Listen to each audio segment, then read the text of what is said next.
everybody, welcome back to my channel where skincare is all about progression over perfection because perfection doesn't exist. So I'll be honest with you. Listen, I love skincare. I love the skincare world, obviously. There's so many trends and so many do's and don'ts and so many ways of hacking and improving a skincare routine nowadays that aren't necessarily true or good and are more kind of creative or viral clout, which, fine, play the game you have to play. I feel like it confuses and undermines what your skin really needs. But I feel like now, more than ever, is a good time to just take a step back. Let's just go back to basics again. Today's video is sponsored by StyleKorean.com, one of my go-to destinations for K-beauty, as you know. Listen, I like being sponsored by Style Korean because I get to pick what I want. They have so many products on their website, ranging from iconic K-beauty brands like COSRX, Innisfree, to new brands or brands that you may not have heard of before, like Tokubo or Toriden or Astora. All brands I'm talking about today, some of my favorite brands are over on StyleKorean.com. They have flash sales, not only that, but they have food, they have health, they have K-pop. So with the help of some of my K-beauty favorites and StyleKorean.com, I'm going to run through the basic steps in a routine, what's important in a routine, and talk about some of the trends and confusing information surrounding them. Okay, let's start off with cleansing, and my cleanser of choice at the moment is the Toriden Balance Full Cleansing Gel. You can see it looks barely used, and that's because this pump kind of only lets you do one pump, and it is a tiny pump. And I was like, oh my god, the pump's broken. It's not, you just do one pump and that's enough. A really small amount goes a very, very long way. You use too much of this, you're foaming, you look like a snowman. You don't need to do that. This is their Balance Full line, which is essentially a Cica line, but they use kind of like the whole part of a Cica plant, which we like. They call this their T% calming complex, which is asiatic acid, madacassic acid, madacassicide, and asiaticicide. So not only do we get the healing and soothing benefits from the Cica plant, but we also get the antioxidant properties as well. It's a really soothing, calming cleanser. That's great at removing excess sebum, sunscreen, makeup. We also have LHA in here, lipohydroxy acid, which is essentially a potentially less irritating version of salicylic acid. So a very, very gentle exfoliation that you can use daily without getting any kind of irritation. There are a lot of cleansing trends that I feel overcomplicate what should be the most simple step of your skincare routine. Cleansing, adding warm water to a cleanser, rubbing an oil on your face is really, really simple. Double cleansing. Why are people saying they don't double cleanse in the morning? Why would you be double cleansing in the morning for you to say you're not going to do it? No one should really be double cleansing in the morning. And I feel like a lot of hate has come up from double cleansing because people don't really understanding the purpose of double cleansing. People are like, you don't need to double cleanse, it's overhyped, it's bad for your skin.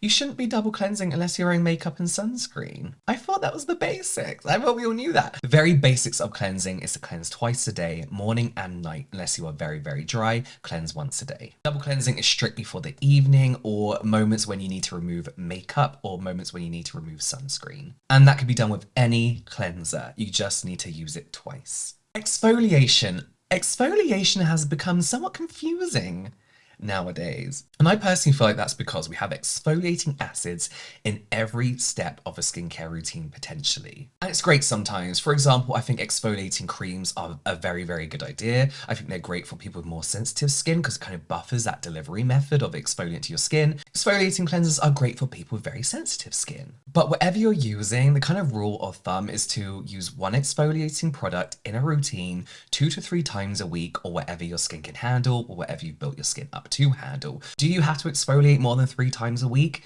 It's up to your skin. I personally find I can go a week without exfoliating and I'm absolutely fine. Every other week seems to do my skin just fine. But what I feel like this has been doing is taking us all back to the days where we first started discovering active ingredients and what goes with what. Where in my routine can I use this? Can I use this with certain other things? Does this count as my exfoliant if it's not in a physical form or an exfoliating acid? It gets very confusing. And again, I feel like it's one of those very simple steps that have become overcomplicated because it's everywhere, in everything nowadays. But I do feel like this is coming to an end because people are focusing more on repairing products rather than high percentage or active ingredients in every single product. So I would say, let's go back to basics with this. Rule of thumb, if you've not used an exfoliating toner before, start with once or twice a week, see how your skin goes. get through the purge if you do end up purging. Once you see the differences you like, you can carry on going. You can cut back a bit and see whether that makes a difference or not, whether you do need to be exfoliating 2 to 3 times a week every week. No surprise, some of my favorite exfoliants are the COSRX AHA BHA Clarifying Treatment Toner. This is an extremely gentle exfoliant. If you have very sensitive skin, you might want to give this a go if you're new to exfoliating acids. But my favorite one is the BHA Blackhead Power Liquid. I've been using this for about 7 years now. This is one of my favorites. It's well used. This contains 4% betaine salicylate, which is, no surprise, a mix of the moisturizing ingredient betaine and salicylic acid. So you get this very gentle, mild exfoliant that some say is the equivalent of 2% salicylic acid. In Korea, the rules around salicylic acid are different to those in the UK, so betaine salicylate is often an alternative to salicylic acid that you'll find in BHAs. Obviously doing everything you'd expect from an exfoliant, removing dead skin cells, enlarged pores, blackheads, helping with breakouts. Unfortunately, AHAs kind of bother my skin now, but you know, that's something I discovered through using exfoliating toners. I then tried to use it in like a cream and found out it's just glycolic acid really that really does bother my skin. Hydration for me is the obvious next step, and hydration has seen many trends. The most recent one is skin flooding. We've seen the 7 skin method, which isn't too detached from skin flooding. It's like the skin flooding is like the calmer relative of 7 skin method, which is layering that toner, you know, between each step of your routine. However, well-hydrated skin does equal well-functioning skin. Nowadays, toner, essence, serum have become very interchangeable. You may find that you have a serum that's almost a watery liquid. You may find that you have a toner that's almost like a thick serum, almost jelly-like consistency. And that's really because there used to be such a fine line between these products, but now they've just gone completely over these lines and all these products are kind of interchangeable. Really back then, to put it very simply, toners would hydrate, essences kind of focused on the appearance of skin and kind of anti-aging and brightening, and serums would have some kind of active in, like a stronger active, and that was more of your treatment stage. But now they pretty much do all each other's jobs, and really that's not a bad thing. But I do prefer a hydration stage that's separate to a treatment stage. And for me, this is usually like a toner and serum, essence and serum, or serum and serum. As long as one hydrates and the other one treats, then that's what I prefer. And these are so easy to find because everything has glycerin in, everything has hyaluronic acid in and all its variations. They're very easy to find. Both of these do a great job at hydrating. Torridon's Bountiful Serum is a serum that I've been enjoying. I've not used it too much. I'm getting there. This one's pretty new to me, but I've been loving the hydrating benefits of this and the calming and soothing benefits. I mentioned in the video, oh no, that video is coming up, that I've been using some products that I really feel has been helping with my rosacea, and I'm kind of really concentrating on healing my skin more than trying to make these drastic kind of changes with actives. And it's just what works better for my skin. This has that 5D complex that Torridon have patented, which are those 5 important parts of the Cica plant. So your soothing, healing, and antioxidant benefits. But most importantly for this step, we have glycerin and pretty much every variation of hyaluronic acid you can find. And it just has like this kind of smooth, like a watered down jelly texture to it that I've really been enjoying. Yes, you can get hyaluronic acid and glycerin, other humectants in other products, but I do like a separate hydration stage because hydration is one of the most important things we can do for our skin. So why not give your skin a boost of that? So as I said, treatment is the next stage, and I do like to keep this separate. This is where I choose 2 separate skincare concerns that I usually have, pick a serum for both, then kind of cycle through those 2. You know, nowadays the most popular treatments are retinols, niacinamide, vitamin C, tranexamic acid, you know, all things like that. And you see these actually now more so in like cleansers, again in toners, and sunscreens as well. So you do have to be careful not to overuse certain ingredients, especially when it comes to these actives. So again, for me, when it comes to treatment, it's in one step at the end of the day, evening routine, unless stated otherwise on the bottle. And I do include an exfoliant within that treatment stage. So I will cycle through 2 serums that I picked for my treatment stage and an exfoliant and kind of cycle through those. You can use them all at the same time if you built your skin up to tolerate it, but there's no real need to.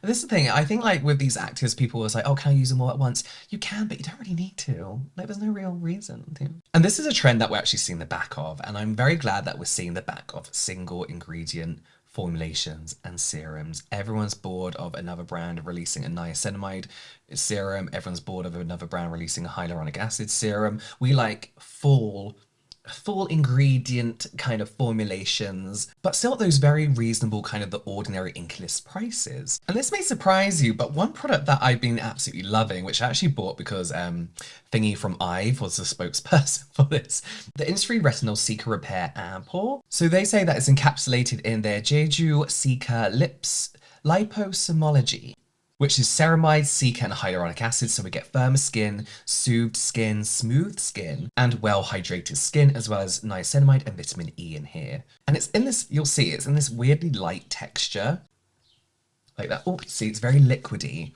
Usually with retinols, I'm used to kind of like a little bit of stickiness. Oh, this does feel like pencil case, which I'm fine with. So my skin is very sensitive to retinol, and this is almost like your starter retinol. I've gone back to basics. The Skin Rocks retinol is really, really good. I love it, and I could use that without any irritation. So I still do use that. But this is almost like a daily use serum because it's of its very low percentage of retinol, targeting things like irritation and breakouts. But I love it. I love the kind of like hydrated look it gives your skin. My skin feels soft, it feels smooth. It has been calming a lot of those like itchy kind of breakouts. Well, I think honestly it might be the Balance Full products more so, but I've been using them in tandem with this. But for me, this is a great example of, we've got retinol, vitamin E, niacinamide, ceramides, cica, hyaluronic acid. It's a treatment stage with a lot of treatment in it, and that's what I love. That's what I love. I used to love really extravagant long skincare routines, and sometimes I still do them if I have time. I think it's really important to enjoy your skincare routine, but sometimes I'm just like, oh, I want to get into bed. 3-step skincare routine, done. And these like multi-treatment serums, but they're just basic serums. These are how serums should be, has been ideal for me. Next up is moisturizer, and I think moisturizer is the only step of the skincare routine that hasn't been messed around with too much, you know? The only real moisturizing trend, I guess you can say there is using moisturizer as a buffer for potent actives, which I think is great. I used to do that all the time. What I will say though is I really hate the dislike for night creams, and I'll tell you why. There are also reasons why a night cream is called a night cream, and you shouldn't just be put off and think, oh, that's just a daytime moisturizer but more expensive. First reason is night creams tend to be thicker. They tend to have more occlusive ingredients in that you don't really want on your face during the day. That doesn't mean they need to be more expensive, but that's a reason why the cream might have the word night cream in it. Second of all, the reason they might be more expensive is a lot of night creams have potent actives in, so you're just paying that little bit extra for the actives that you don't really want on your face during the day. And 3, sometimes they just have more expensive ingredients in for the sake of sounding fancy, and in that case, they probably are a waste of money. So it's like eye creams, you know, instead of spending time thinking, oh, does this moisturizer work for the delicate thin skin under my eyes? Yes or no? I'm gonna have to test it out, try out other moisturizers. You just buy an eye cream and save yourself the hassle. Same with night creams. Instead of thinking, is this cream gonna last throughout the night? Is it going to prevent transepidermal water loss? Am I going to wake up with nicely moisturized skin still? Just buy yourself a night cream and you're probably taken care of, you know? I think the excuse that they're just overpriced moisturizers is irrelevant nowadays because you can get really, really affordable eye creams and night creams. But by all means, there are some that are absolute BS and there's no reason for them to be more expensive at all. But I have left eye creams out of this routine for that very reason. You can just use a moisturizer under your eyes if it's something that works for that delicate skin under your eye. So with that being said, usually when it comes to moisturizers, if you have oily skin, you might want a very light moisturizer during the day and a slightly heavier one for the evening. Not heavier, just heavier than your day one. If you have very dry skin, you might find that one moisturizer serves you both evening and night. Combination, I have something for you in a minute because that's me now. So I have 2 moisturizers, one that I absolutely love and the other that I'm new to trying, but I'm really been enjoying. So this one for me, despite it being light, would be more so an evening moisturizer because it's about barrier repair. And when it comes to night creams or PM moisturizers, I'm all about barrier repair because I feel like this is where my skin can really kind of take the most benefit from it when I'm not messing about outside or messing about with other products or, you know, have the outside elements battling against me. The Astura Atabara 365 Hydro Soothing Cream is just that it helps strengthen your skin barrier. And this has like a ceramide alternative in, hang on, it's called hydroxypropyl bispalmitate. And essentially that's a cheaper alternative to ceramides to formulate with, but it's also easier to formulate with as well, all leading to better hydration and more comfortable, healthier skin. There's lots of amino acids in here. We have glycerin as well instead of sodium hyaluronate and hyaluronic acid to help hydrate the skin, arginine to help heal the skin as well. It's just a really, really nice moisturizer. One I would use during the day is the Torridin Balanceful Cream. No surprise that I've just been dipping into it a little bit. I've enjoyed the serum and the cleanser so much that I had to try the cream. So this has an instant cooling, soothing sensation to it. And again, has that 5D complex, which is that Cica complex in here. So again, soothing, healing, antioxidants. And again, it's been really great at helping with that kind of like redness healing process. It's got this really nice balance of being a nice gel moisturizer, but not drying down and drying you out and leaving your skin feeling tight in a couple of hours time. So next up is sunscreen. And let's cut a long story short.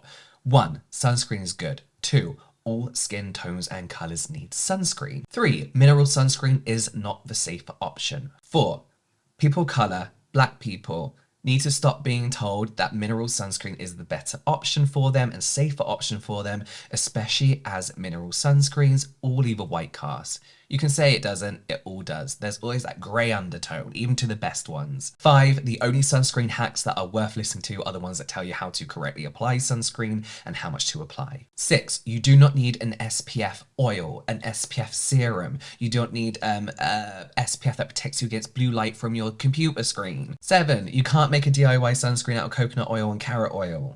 You just can't. And that's it. Just grab a sunscreen you like and use it and reapply it. One that's not only my favorite, but has been going really, really viral on TikTok, I think because people love their sunscreen sticks so much, is the Tokobo Bio Watery Sun Cream SPF 50+, PA4+. This is everything you want in a chemical sunscreen. It's easy to apply. I'm just going to apply it to my forehead because I'm going to show you my T-zone, because I'm going to show you what I do for my combination cheeks, my dry cheeks in a minute. Yes, it's easy to apply. There's no stinging sensation. It's nice and light. It's like a hydrating hyaluronic acid moisturizer. We have niacinamide in here as well to help even out that skin tone. It's so lightweight and hydrating that it just doesn't feel like you're using a sunscreen at all. And that is my personal preference for a great sunscreen. And here is an extra that I think should be part of everybody's skincare routine, and that is some kind of occlusive emollient balm. Now, we're not talking slugging. Slugging is a great trend and people have been doing it for decades, centuries. Marilyn Monroe is probably one of the earliest records of slugging. So, an emollient balm. Why? For why, you may ask? First of all, I like to put it under my eyes because my under eyes get very dry. And what this does is if you're just using a moisturizer under your eyes instead of an eye cream, this is going to help lock everything in, lock in that hydration. It keeps it hydrated and plump in a good way. You can use it on your lips to lock in the hydration and moisture overnight so you don't wake up with dry lips. And if you're like me and you have combination skin, it is kind of annoying using 2 different moisturizers. So if I do, for example, in the summer, want to use a very lightweight moisturizer, this isn't a hack, don't class this as a hack. I can add that extra kind of like emollient occlusive layer by going like this with a balm on my drier areas. So every area of my skin is easy cared for without having to whack out 2 separate moisturizers. I'm very dry here, very dry here. It's almost like point slugging, selective slugging, but I just find this like a lot more convenient. This is Kahi, I've got to tell you, this is Kahi Wrinkle Pounce Multi Balm. I did a video with them ages ago. I've been using them ever since. They're just convenient, really convenient. It uses collagen to help actually moisturize the skin and not just create this thick layer on your face. There's licorice in here too to help even out skin tone, brighten skin tone, and technically this is an emollient, but it does a very good job at what slugging does do. If you're not really into the thickness of slugging, you know, you get the same kind of effects and you just feel a lot more hydrated. So yes, I hope that kind of provides some clarity, and I hope just kind of rehashing these basics was somewhat kind of helpful. And thank you for helping me out with this Style Korean. Definitely go check out stylekorean.com. Just have a browse, see what you can get yourself. Go to that flash deal page because there's always some like crazy deals on there. All the links for the products in today's video will be in the description box down below. You can check out some more product reviews here and some general light entertainment here, and I'll see you over there.